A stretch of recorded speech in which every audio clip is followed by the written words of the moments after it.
Bueno, Portugal como Estado miembro de la Unión Europea cuenta actualmente con 3 programas de asilo. El primero de ellos es el programa, el Resettlement Program del ACNUR, que mantiene una cuota anual de aproximadamente 60, un cupo de 60 refugiados, es decir, otorga 60 estatutos de refugiado por año. El segundo de ellos es el programa de solicitudes espontáneas de asilo, que a partir del año 2015, con la llamada crisis de los refugiados, experimentó un aumento relativo de solicitudes. Es interesante marcar que el 70%, durante el año pasado, el 70% de estas solicitudes fue rechazada por Portugal, y el tercero de los programas es el referido al Programa Europeo de Recolocación, que se desarrolló desde diciembre del 2015 a septiembre del 2017, con los resultados que más o menos conocemos para Europa, en la cual prácticamente se llegó a recolocar en los países, en términos globales, un 33% de los refugiados que en un principio se iban a recolocar desde Grecia y desde Italia. En Portugal, cuando acabó este programa de recolocación europea, más o menos aproximadamente fueron 1.425 los refugiados que acogió el país. Y también es interesante marcar que el 51% de ellos, antes de que terminara su contrato, es decir, el programa, habían huido del país con destino a otros países del norte de Europa, como Alemania, Bélgica y Suecia. Bien, en lo que respecta a la estructura de acogida que tiene Portugal, esta está organizada y centralizada y coordinada por el ACM, que es el Alto Comisariado para las Migraciones de Portugal, que es el partner, depende directamente del ACNUR, y es una organización gubernamental del gobierno de Portugal, que se encarga de supervisar estos procesos a través del convenio que tiene con entidades e instituciones para que gestionen los procesos de acogida e integración de los refugiados. Entre estas entidades se destacan 2 ONGs. Una es el CPR, Comité Portugués para los Refugiados, y la plataforma PAR, Plataforma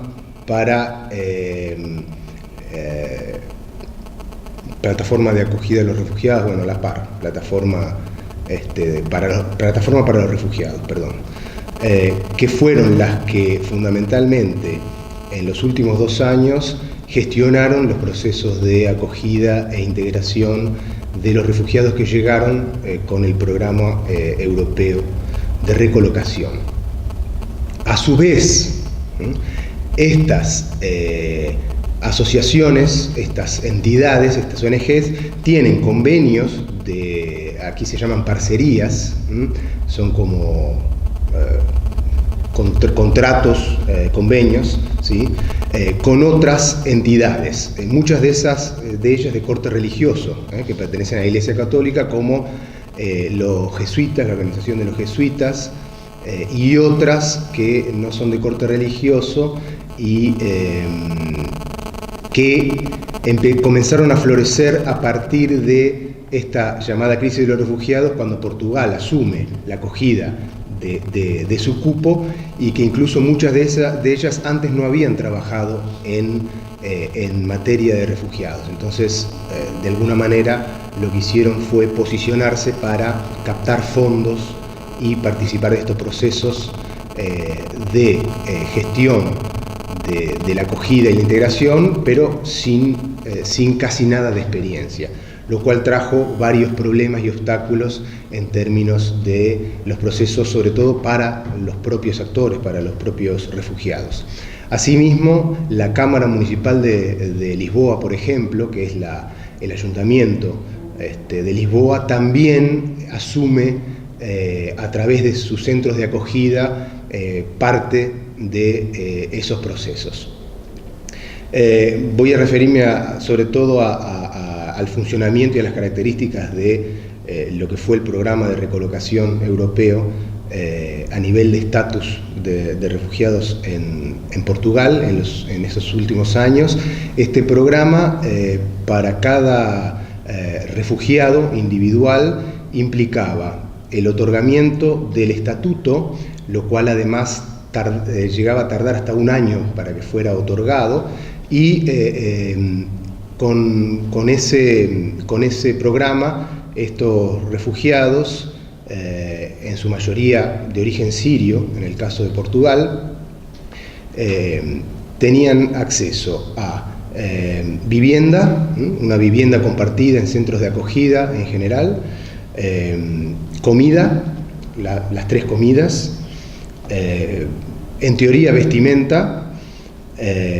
acceso a la salud y a la educación, cursos de formación profesional y de aprendizaje de la lengua, y una asignación mensual de 150 euros durante 18 meses que transcurría el programa. Para las familias esto se ampliaba a 24 meses y a una ayuda de 200 euros mensuales. Bueno, hablar un poco de esto, en realidad ya en términos de lo que hemos evaluado, de lo que hemos analizado a partir de nuestro trabajo, es hacer notar que hay muchas de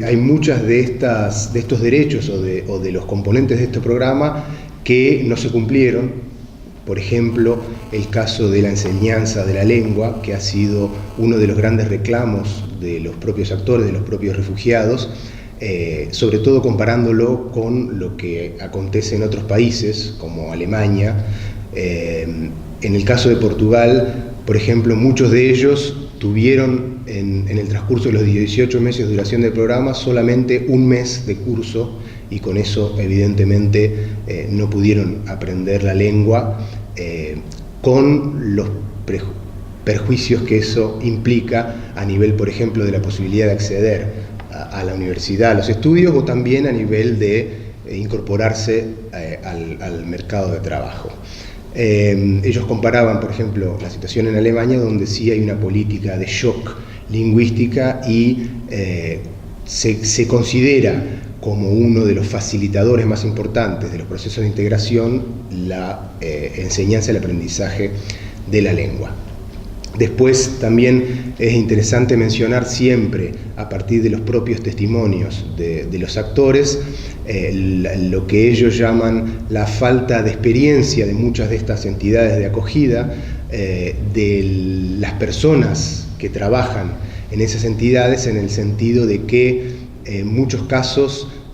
no conocen y tampoco muestran demasiado interés en cuáles son sus verdaderos problemas, sus necesidades, y por lo tanto eso hace que